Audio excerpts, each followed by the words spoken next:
Hi everyone, welcome back to my channel. Today I'm going to talk about how to connect your YouTube channel account with your Google Ads.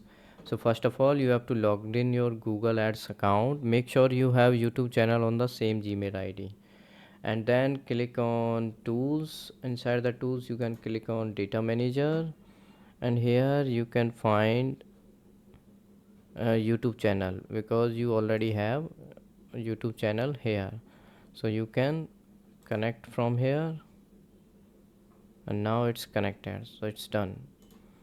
So if you want to see another method, you can simply log in your YouTube uh, account and then click on your YouTube studio, and here you can click on settings and then click on channel advanced settings, and here you already link. If you are not linked, here you will find a link button, so you can simply click on link button and save it. So thank you so much for watching this video. If you still have any query, you can ask me in the comment box. Thank you.